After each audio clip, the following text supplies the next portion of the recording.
নমস্কার বন্ধুরা, তনুশ্রী হোমস কিচেনে আপনাদের সকলকে স্বাগত। চলে এসেছি আরও একটি নতুন রেসিপির ভিডিও নিয়ে।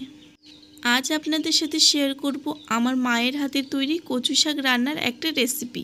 বন্ধুরা, ভিডিওটি শুরু করার আগে আমার এই চ্যানেলটি যদি সাবস্ক্রাইব করা না থাকে সাবস্ক্রাইব করে নেওয়ার অনুরোধ রইল, আর পাশে থাকা বেল আইকনটিও প্রেস করে নেবেন, তাহলে আমার চ্যানেলে আসা প্রত্যেকটি ভিডিওর নোটিফিকেশন সবার আগে আপনাদের কাছে পৌঁছে যাবে।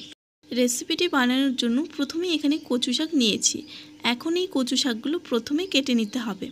কচু শাকগুলো কেটে নেওয়া হয়ে গেছে, আর আপনারা দেখুন এরকম একটু বড় বড় করে কচু শাকগুলো কেটে নেওয়া হয়েছে। এখন চলে যাব রান্নার দিকে। কেটে রাখা কচুগুলো এখন কড়াইয়ে দিয়ে সামান্য কিছুটা জল দিয়ে দিতে হবে। তারপর কচুগুলো ভালোভাবে সেদ্ধ করে নিতে হবে। ফিরে এলাম 10 মিনিট পর।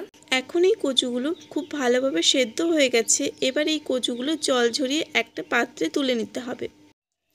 এখন রান্নার জন্য কড়াইয়ে পরিমাণ মতো সরিষার তেল দিয়ে তারপর কিছুটা কালো জিরে দিয়ে দিতে হবে।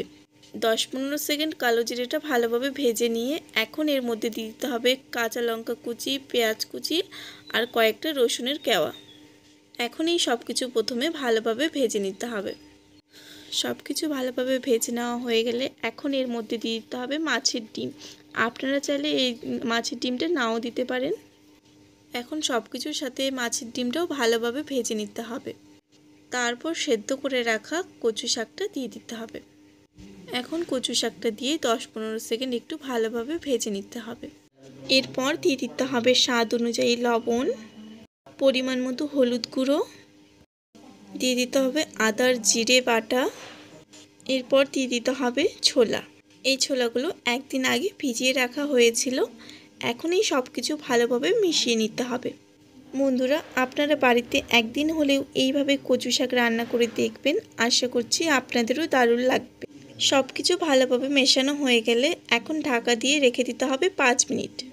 এখন আবারও ফিরে এলাম 5 মিনিট পর। এখন আবারও সব কিছু ভালোভাবে মিশিয়ে নিতে হবে। 2-3 মিনিটের মতো নাড়াচাড়া করে এখন এর মধ্যে দিয়ে দিতে হবে সামান্য পরিমাণে চিনি। তারপর সব কিছু আবারও ভালোভাবে মিশিয়ে নিতে হবে। আরও 5 মিনিটের মতো এখানে নাড়াচাড়া করে কচু শাকটা রান্না করে নেওয়া হয়েছে। এখন কচু শাকটা খুব ভালোভাবে রান্না হয়ে গেছে। এবার একটা পাত্রে তুলে নিতে হবে। বন্ধুরা, আপনারা দেখুন কচু শাক রান্নাটা কতটা লোভনীয় হয়েছে। এখন গরম গরম ভাতের সাথে এই কচু শাকটা পরিবেশন করার জন্য একদম তৈরি। বন্ধুরা, আজকের এই রেসিপিটি আপনাদের কেমন লেগেছে অবশ্যই আমাকে কমেন্ট বক্সে জানিয়ে দেবেন। ভিডিওটি যদি ভালো লাগে তাহলে অবশ্যই একটা লাইক, কমেন্ট আর যতটা সম্ভব শেয়ার করে দেবেন। ভিডিওটি শেষ পর্যন্ত দেখার জন্য সকলকে অসংখ্য ধন্যবাদ। সবাই ভালো থাকবেন, সুস্থ থাকবেন।